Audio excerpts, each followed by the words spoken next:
റമളാനിൽ മാത്രം നിസ്കരിച്ച് പെരുന്നാളോടുകൂടെ നിസ്കാരം പൂട്ടിവെച്ച് പോകുന്നവരല്ല. നിസ്കാരം നിലനിർത്തുന്നവരാണ്.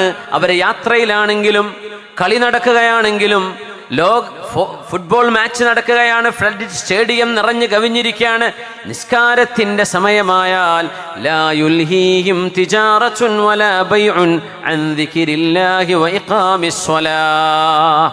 അവർക്ക് നിസ്കാരം അപ്പോഴും പ്രിയപ്പെട്ടതാണ്, നിസ്കാരം അപ്പോഴും പ്രാധാന്യമുള്ളതാണ്.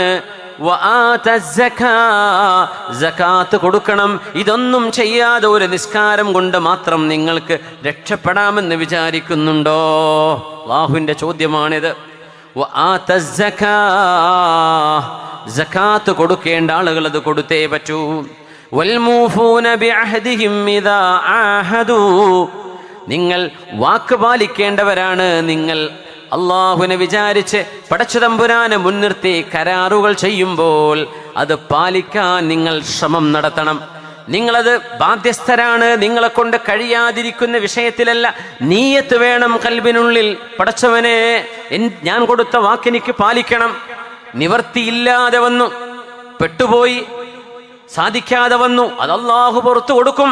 എന്നാൽ ഖൽബിന്റെ ഉള്ളിൽ നമ്മുടെ വാക്കുകൾക്ക് വില കൊടുക്കണം. والصابرين في البأساء والضراء وحين البأس. الصابرين, ക്ഷമിക്കണേ, നിങ്ങൾ ക്ഷമിക്കണേ, വിട്ടുകൊടുക്കണേ, വിട്ടുവീഴ്ച ചെയ്യണമേ, ക്ഷമിക്കണമേ. അല്ലാഹു പറയാ വസ്വാബിരീൻ. ലോകത്ത് ആരാ ക്ഷമിക്കാൻ എന്ന് പറഞ്ഞു കൊടുക്കുന്നത്? ആരാണ് മുഅ്മിനെ? നീ